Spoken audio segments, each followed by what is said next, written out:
in the U.S. and around the world, and reiterate that we must continue to forcefully reject all form of hate, anti-Semitism, and violence in our country. The President and First Lady will also mark a new tradition, adding the first ever White House menorah to the White House collection, marking the first Jewish artifact to be added to the White House archives, which was made by the White House Carpentry Shop. Last week, the President launched a new effort to develop a national strategy to counter the scourge of anti-Semitism. Earlier this year, he convened a first-of-its-kind summit to combat hate-fueled violence. The President has secured the largest increase in federal funding ever for the physical security and nonprofits, including synagogue and Jewish community centers. With that, Darlene, you want to kick us off? Yes, ma'am. Is there any comment that you'd like to offer on the fact that the January 6th committee has held its final public hearing, is wrapping up its work, is preparing to release the report on Wednesday? So I'll first say, and you've heard me say this many times, and the President as well, we've been very clear from the beginning that what we saw on January 6th was the worst attack on our democracy since the Civil War. And the President has been very clear. Our democracy continues and remains under threat, and we all have a part to protect it. The committee has been doing important bipartisan work to get to the truth of what happened on that very day, so we can make sure that that doesn't happen again. So I'll leave it there.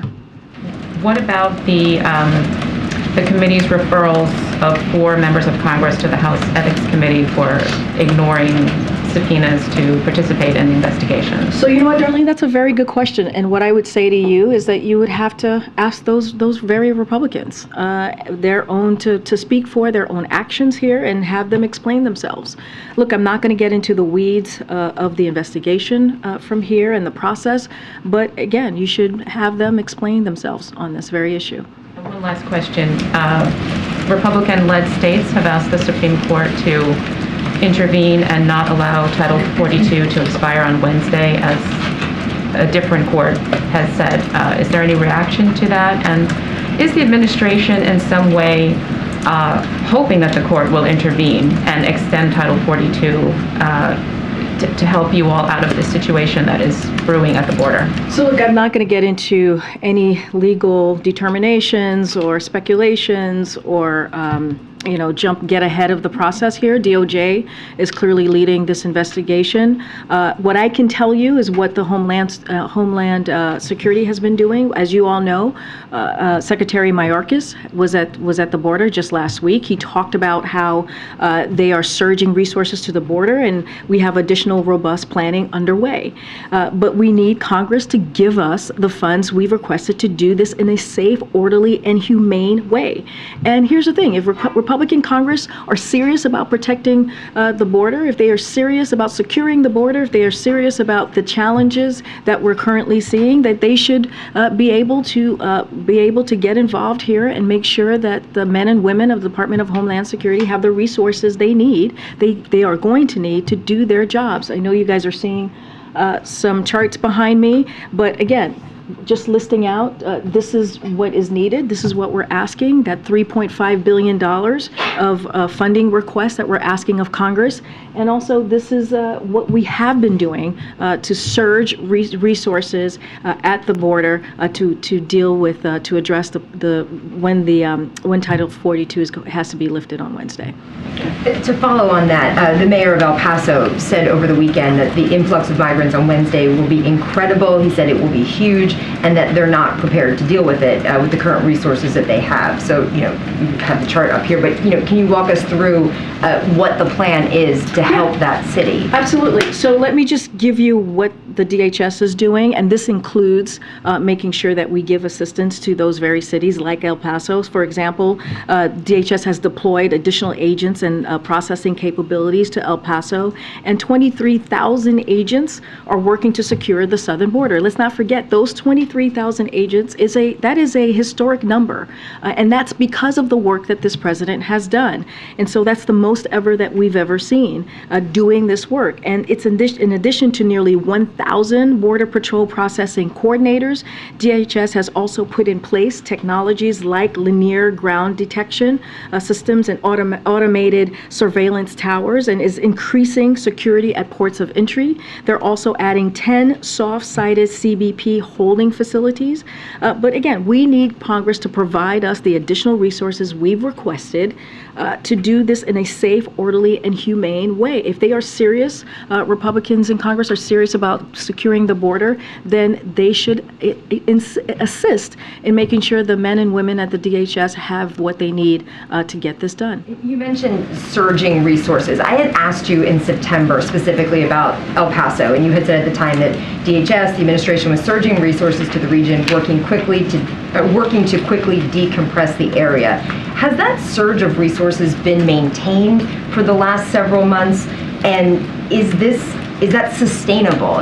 Now if you're talking about another surge of resources, is that on top of what had already been done in September? And how long can you keep doing a surge like that? So a couple of things. I mean, that's one of the reasons we're asking for additional funding, that $3.5 billion. And look, that scale up air and ground transportation capabilities to move migrants from processing to less crowded Border Patrol sectors and quickly remove them if they don't have a legal basis to remain, as set up additional CBP funding, holding facilities, and speed up the processing time so individuals can have their asylum claims heard faster, hire more than 300 additional agents to join our force of 23,000 agents working to secure the border, secure additional technologies and equipment like automated processing systems, law enforcement radios, upgraded surveillance and inspection technologies, and much more. Increased support for border cities and towns like El Paso. Look, this is why we're asking Congress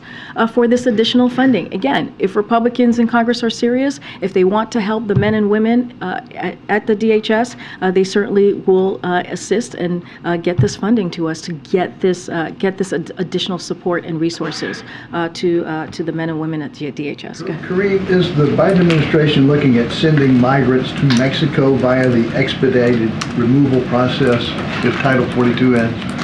So look, I know there have been a lot of rumors, a lot of speculations. I'm not going to go off of everything. I wouldn't go off of everything that you're hearing quite yet, but we will have some more to share tomorrow, and there will be a call too on these very varying issues. Oh, thank you. And there's estimates of 50,000 migrants in Mexico waiting to cross if Title 42 ends. Is that accurate, and would that overwhelm the Border Patrol? So look, I don't have a number for you at this time. What I can say is that we know smugglers will try to spread misinformation to take advantage of these vulnerable migrants. But I want to be very clear here.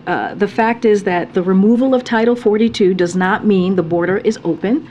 Anyone who suggests otherwise is simply doing the work of these smugglers who, again, are spreading misinformation and which is very dangerous. When Title 42 goes away, as we have to do because of a court order, which is on Wednesday, as all of you know, we will go back to Title 8, which allows a process to make sure that people can make their asylum claims heard. Those who do not have a legal basis to remain will be quickly removed. And so we will continue to fully enforce our immigration laws in a fair, orderly, and humane manner.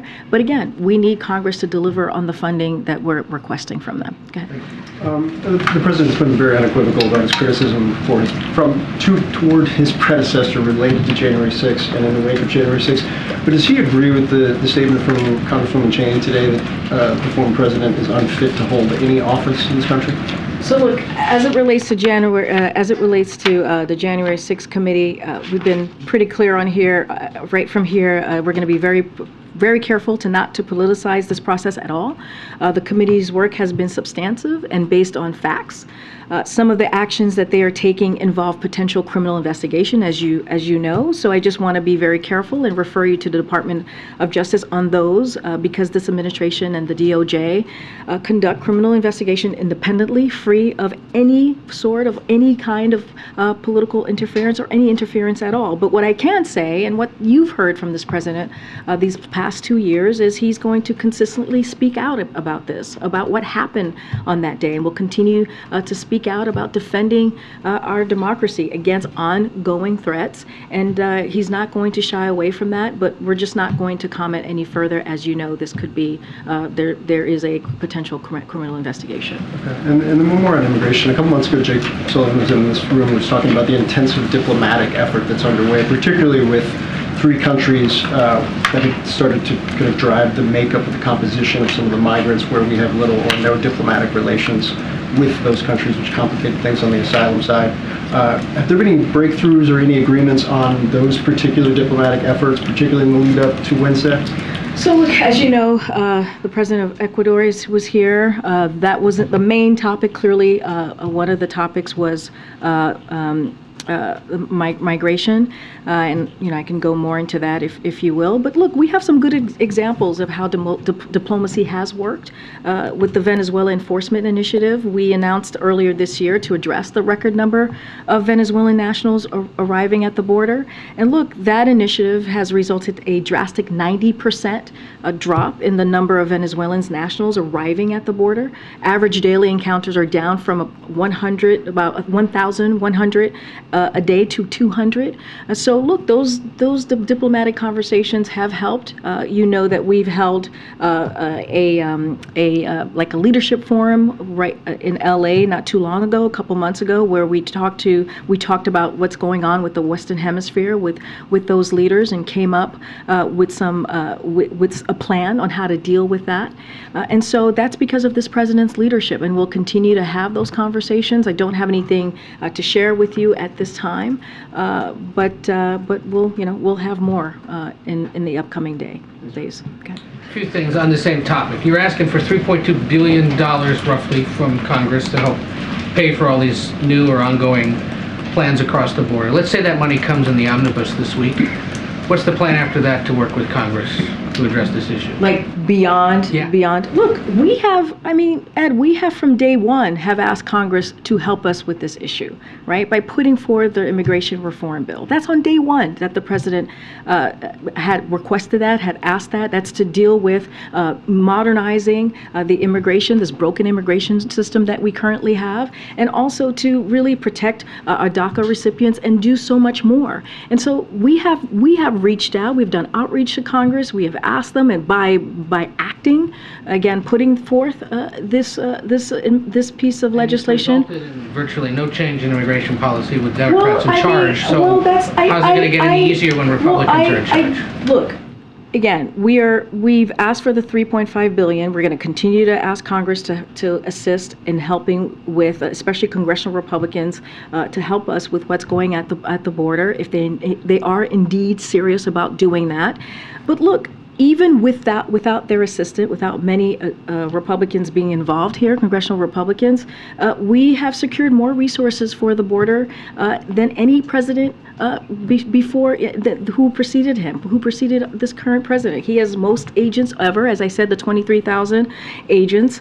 And let's not forget, he's taking historic action to seize record levels of fentanyl from entering our country, and taking thousands of smugglers off the streets. And that's without many congressional Republicans assisting here. So the president has made this a priority. Now, as Title 42 is going to be lifted on Wednesday due to a court order, we've put forth a $3.5 billion funding request from Congress.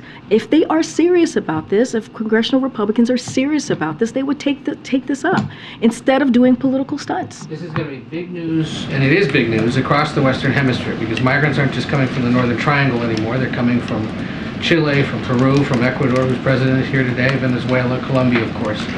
What is the White House's message to somebody who may see this somewhere in the Western Hemisphere and think, after Wednesday, it's going to be easier to get into the United States? So look, first I want to say the President of Ecuador has been a very good partner to us on this very issue, so I want to make that very, very clear. But again, I stated this to Steve, and I'll say this again, the fact that the removal of Title 42 is happening in just a day or two doesn't mean that the border is open. It just doesn't mean that. When Title 42 goes away, we will go back to Title 8, which allows for a process to make sure that people can have their own asylum claims heard, and those who do not have a legal basis to remain will be quickly removed. That doesn't change the process that we have been moving forward with since day one of this administration. Look, we are surging assistance to the border, as I've laid out very clearly, as Secretary Mayorkas has the past week or so, and so we're going to continue to do that. But again, in plain English to migrants who might be thinking about it, what should they do after Wednesday? I just laid that really clear. It would be wrong to think that the border is open. It is not open, and I just want to be very, very clear about that. We're meeting here just minutes after, as Darlene pointed out, they referred the presumed next Speaker of the House to the Ethics Committee for defying a congressional subpoena. Not really been here before. Can the President foresee working with a House Speaker who defied a subpoena from his colleagues? So a couple of things. I do want to go back for a second to your immigration question. One of the reasons that I want to be very clear that to folks that the border is not open and we will remove using Title 8 is because by not being very clear on that, we are doing the work of the smugglers who are going to put forth misinformation. So we want to be very clear on that piece.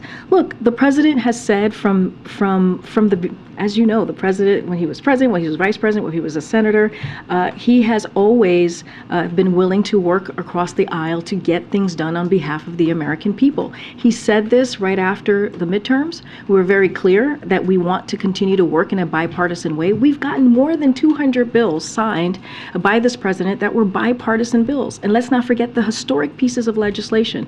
Just on Friday, the president was in Delaware talking about the PACT Act, a bipartisan effort that's going to help millions of veterans across the country.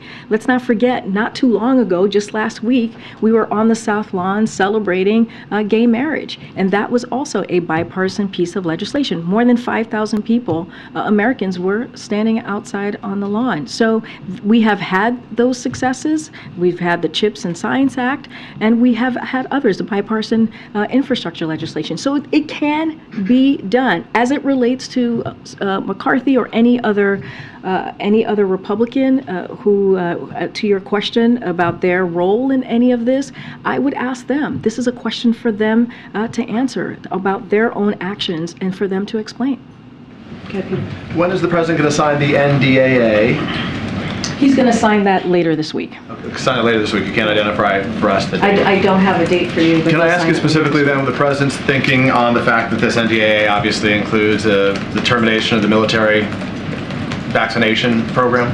So look, every NDAA, and I've said this a couple times in the past 10 days, has some provisions we support and some we do not. Clearly, the president was opposed to rolling back the vaccine mandate, but we saw that Republicans in Congress decided that they rather fight against the health and well-being of the troops than protecting them. So making sure our troops are prepared and ready for service is a priority for this president. The vaccination requirement for COVID does just that. And while the president opposes this repeal, but with more than 98% of our active duty troops vaccinated, that means that he overwhelming bulk of our force is in compliance with the requirement and remains protected against COVID, because we've seen more than 98% of them are fully vaccinated. So to be very clear, would the president welcome those who left the service or refused to get vaccinated if they now say, I want to serve the United States military? So look, that is something that the Department of Defense has to decide on specific service members.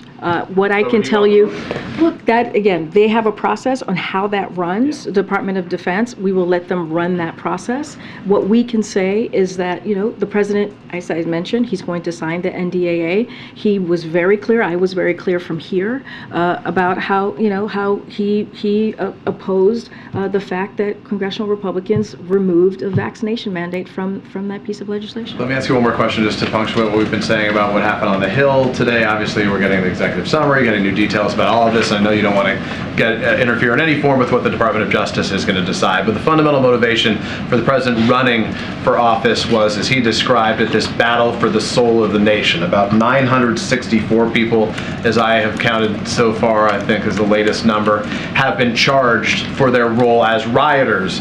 But we heard from Jamie Raskin today, ours is not a system of government where foot soldiers go to jail and masterminds and ringleaders get a free pass.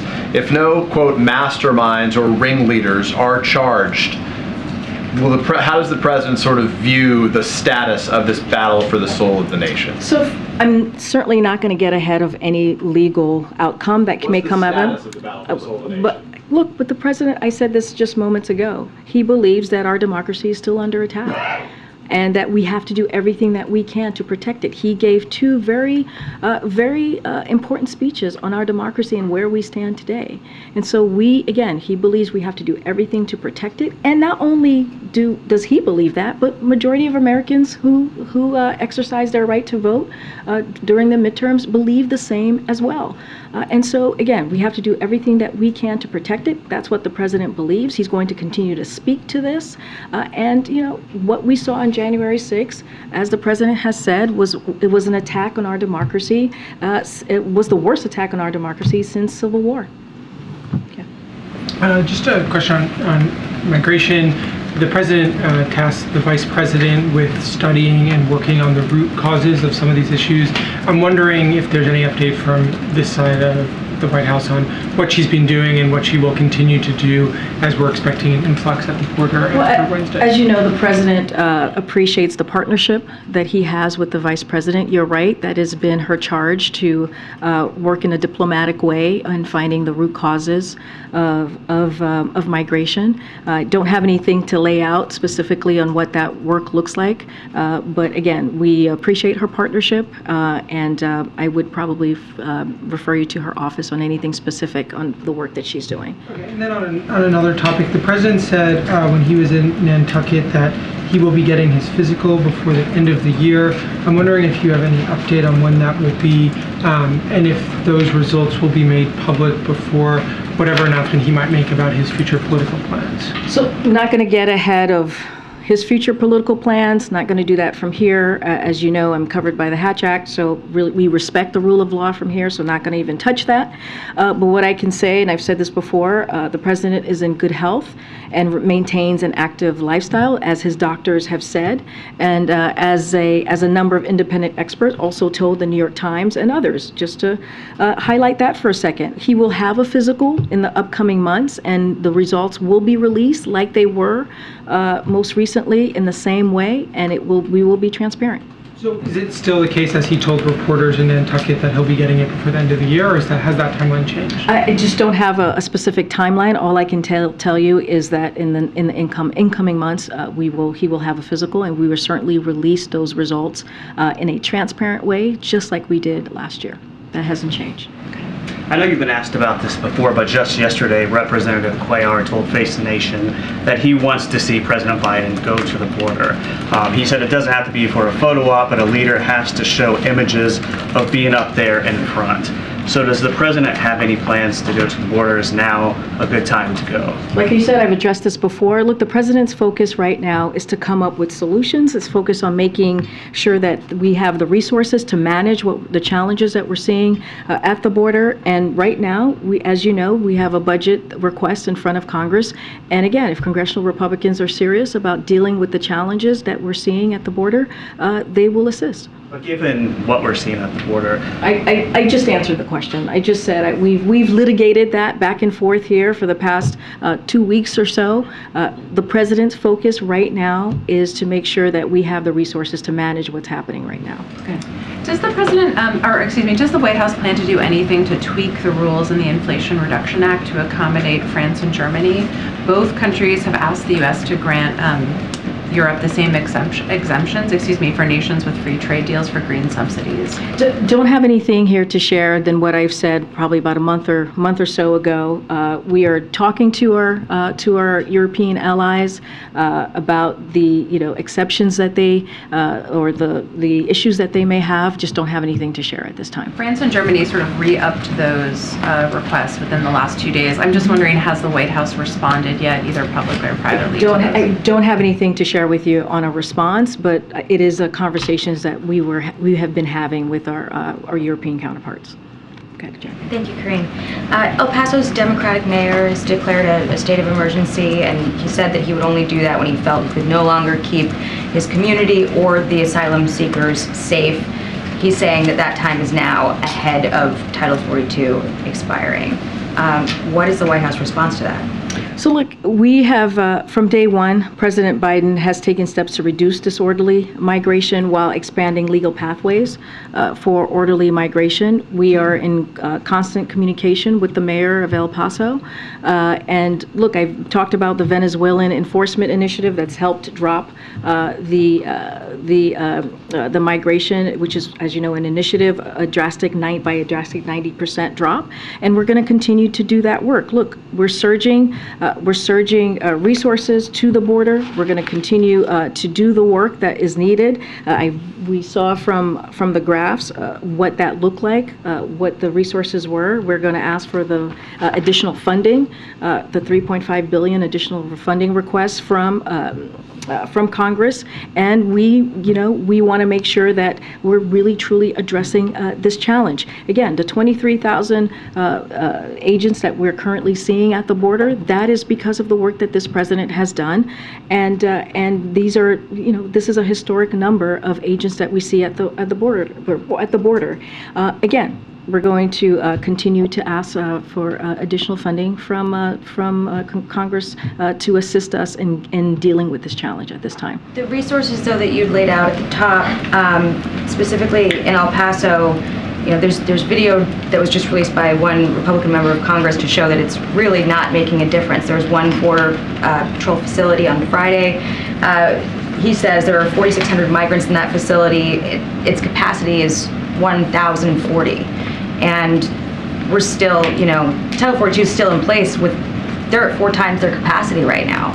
So is the view that this is working, that those resources are working, that you guys have said are from the work of this president is that sufficient? Is it working? I mean, we're asking for $3.5 billion in additional funding to help us, right, with the challenges that we're seeing. So if congressional Republicans are serious about this, serious about dealing with the challenges that we're currently seeing, then they would assist in helping, making sure the men and the women of the DHS has the resources that they need. In the meantime, the Department of Homeland Security is surging resources to the border and have additional robust planning efforts underway. And so, again, we're asking for additional funding. We are surging resources. But if they truly want to assist, instead of doing political ploys like they have been for the past several months, they will, adhere to our funding request that we've put forward. A little bit to Ed's question, though, this push from the podium to get Republicans to send more resources to the border. A lot of them say that, they hesitate to throw more money at a problem. The Homeland Security Secretary saying that the border is secure, and some of the people who'd have to vote on that bill also don't have a lot of details on, what's in it and where that money goes. But all that aside, if you're saying that Republicans aren't doing the work to get this done, and then you have someone like Joe Manchin saying, well, the president has the ability to ask for an extension. He should be asking for an extension because we're at this point where you've got a deadline and a crisis. Is that within the president's authority to do that? So look, we remained under a court order to lift Title 42. That is a court order. That is a court order that is telling us to lift Title 42, and we're going to comply because we follow the rule of law. But the administration sought to lift it. But it is a court order. But that started by you guys. It was a court order that has been provided to us, and so now we have to comply, and we have to comply by December 21st.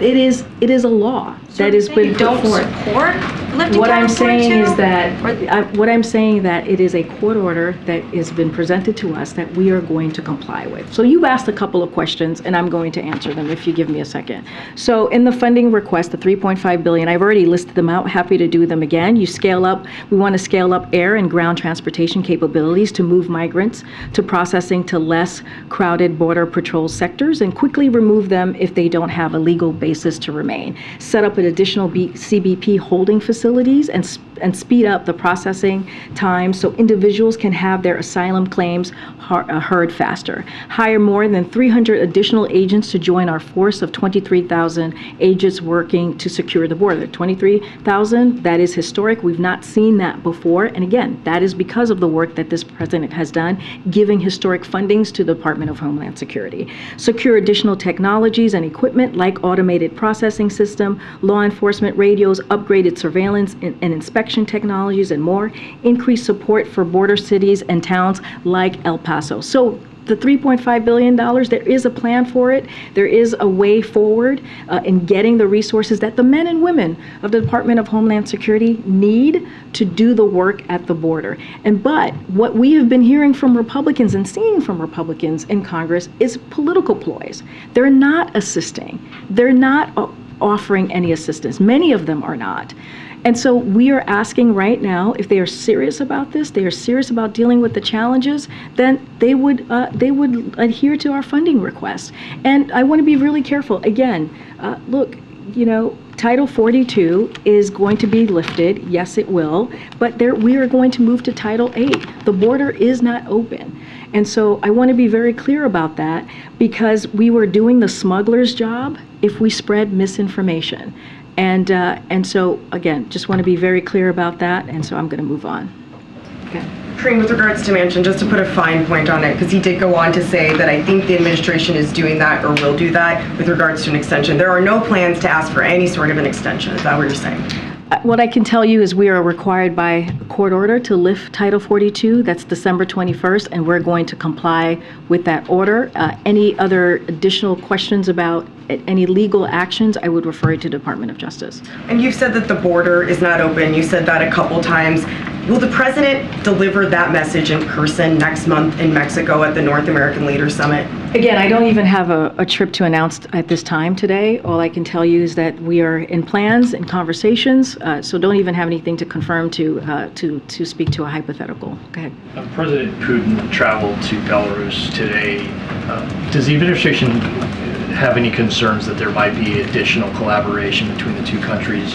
Any concern that Belarus may be providing additional military support to Russia? So we have long been concerned by Belarus's role in Russia's aggression. Belarus has enabled Russia's war against Ukraine, providing support for Russia and allowing Belarusian territory to be used as a staging ground for Russian forces. Look, we continue to monitor Russia's force posture closely. That's something that we have been doing and will continue to do, including in Belarus, and remain in close contact with Ukraine as they valiantly defend themselves against Russia aggression. So we're continuing to do that. China acknowledged their first two COVID-19 deaths since they changed their strict pandemic control policies.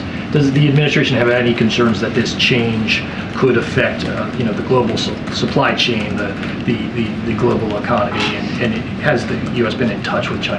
So I don't have anything to read out on any conversation with China. Clearly, all of these things as it relates to the economy, we keep a close eye on. But as you know, we are just not going to comment on China's policy. What we're focusing on right now is making sure that that Americans across the country get the new vaccine. We know the tools that work to protect us from COVID, and so we're going to continue to speak directly to the American people on what those tools are. And again, we encourage Americans to get that new vaccine, especially ahead of the holidays. Yeah. Okay. I'll come to the back second. Okay. You mentioned that the president has been in touch with the mayor of El Paso, but has he talked No, I to said we've been in touch with the mayor. Have you been in touch with any of the border state governors? I don't have any calls or readouts to provide on any particular conversations, but because we have an intergovernmental affairs shop, and clearly they tend to be in close touch with mayors and governors across the country. Just don't have anything to provide for you at this time. Hunter? I'm interested, so this, how important does the president think it is to get the Electoral Count Reform Act passed, in these final days of Democrats winning the House? What message would it send to pass that ahead of the second anniversary of January 6th? So I think we've been very clear on that particular piece of legislation. We support it. We continue to believe this is a priority and has seen bipartisan support, as you know, in both the House and the Senate. And we hope Congress acts and sends this to the president's desk. Thanks, Karine. Oh, you want to go first? I'll go next. Thank you so much. Yeah. Karine, I have two questions. So follow up on the COVID in China. Dr. Fauci has said that he worries about the new relaxing of the zero COVID policy going to result in a new wave of infection in China and result in new variants. Is the United States considering any, precautions like, the travelers from China had to produce like a negative result test in the coming month? So look, it's the way that we see it is it's important that countries focus on getting people vaccinated and making testing and treatment easily accessible. And so we continue to carefully monitor the state of the pandemic globally so that we can continue to stay ahead of it. We've always heard us say that we want to be 1 foot ahead. And so don't have anything more to share on any specific, policy as it relates to China. Second question. So on the same day when Twitter banned several journalists' accounts last week, and one of the Chinese human rights activists who's based in Seattle, her Twitter accounts were also banned and without any warning. So does the White House worry about this trend to reporters and activists, the voices being affected on the internet? You're talking, say that one more time. Yes, so her name is Wang Qipeng. She's a Chinese human rights activist based in Seattle. And at the same day of all, a lot of our colleagues here, including VOA's Steve Herman, was banned. Her account was permanently suspended without a warning. So, like the reporters and human rights activists, their voices being affected on the internet. Is that a trend that the White House is worrying about? So social media companies, they make their own independent decisions about content moderation, but our support for free speech and free press is well documented. Twitter, as you know, is a private company, and they will make their own decision on content moderation. But our support, again, for free press and free speech has been well documented, and so I'll leave it there. Karine, could I go? Oh, go ahead. Thanks. I wanted to ask there's about 100 nominees that are under consideration in the Senate that have not yet been confirmed this year. What's the plan going into next Congress if you can't get them all confirmed this week? Will you renominate them all? So look, clearly our nominees are important. The renomination process is clearly important, but I know that people have questions on this. I've gotten it a couple of times, but we just don't have more information to share on what we will do. But right now, we do not have any updates to preview at this time. But clearly, I get the importance of the question. Just don't have anything to preview on what it's going to look like in the next Congress. On COVID, you all relaunched the program where people could order tests online last week through USPS. Can you provide an update on how that's going? And when's the plan to close that? How long do people have to order? That's a good question. Let me check in with Dr. Jha's team. I know that it's been very successful. I think there was a pretty high number of folks requesting for testing. I don't want to get ahead without checking in with him on the exact number, but it has been, very successful. But I don't have a timeline on how long it's going to be made available to Americans. Great. The latest Twitter files show that the intelligence community was actively involved in discrediting the Hunter Biden laptop story. Does it bother the president and those at the White House that a government agency like the FBI was involved in suppressing a legitimate news story? Again, I'm just going to refer you to the FBI. I'm not going to comment from here about that. Okay. Thank you so much. On migration and Title 42, in June this year, the president was in Los Angeles, and with other leaders, they signed a long declaration on migration. So can you maybe update us on what happened since, and is the administration generally happy with what other countries in the hemisphere are doing to tackle this issue? So look, we had a very good, as you know, very good meeting with those 19 or 20 countries from the Western Hemisphere, and as you said, laid out, Ariel, a declaration. Look, we met with, the president has had a very good relationship. President of Ecuador was here. They've been a very good partner on dealing with the migration issue. We've talked about the Venezuela initiative. So there has been some progress on how we're moving forward with the Western Hemisphere and the migration issue that we're dealing with. But look, you know, we're going to continue to have that diplomacy, and that is something, the reason that we have seen the success, the reason that we've seen that 90% drop in Venezuelans coming into the country is because of the president's leadership on this. Hey, Karine. Jamie Raskin, when he was doing the criminal referral in the House today, he brought up the Insurrection Act and its prohibition on people being disqualified from future office. My question is, does the White House think that that would apply to the presidency, and are there any concerns about having prosecutors make a decision that in theory could have a... Could you say that again? So Jamie Raskin did a criminal referral of Trump and others, and he brought up the Insurrection Act, and it bars people from holding future professional office, any major office in the U.S. Does that apply to the presidency, and are there concerns about prosecutors, as they look at that case, making a decision that could affect one of the president's opponents? I would refer you back to the committee. That is not something that I'm going to comment from here about. Look, we're talking about we're trying to be very careful here. A potential criminal investigation that's going to go to the Department of Justice that they are going to have to make a decision on. We are just not going to get involved in any way, even with that question that you're asking me. Just going to be very, very, very, very careful here. We don't want to interfere in any political way, and we're just not going to do that in this administration. But I would refer you with that specific question that the congressman made. The statement that he made, I would refer you to him. In that case, just on immigration, with a quick one on that. It sounds like you're teasing some policy announcements for tomorrow. Would that be an executive order? And are you looking at expanding the people able to apply for asylum online and fly into the country? Just not going to get ahead of any potential announcement. I would just say, stay tuned, and we'll likely have a call on it. Okay. Karine, Texas Governor Abbott said that if Title 42 expires, that the border would be, quote, total chaos. Is that a correct assessment, or what's your response to that? Here, what I can say, and I've answered this question many which ways from your colleagues today, what I can say is that Department of Homeland Security is surging resources at the border at this time, and we have additional robust planning efforts underway. And, we need Congress to give us the funds we've requested to do this in a safe, orderly, and humane way.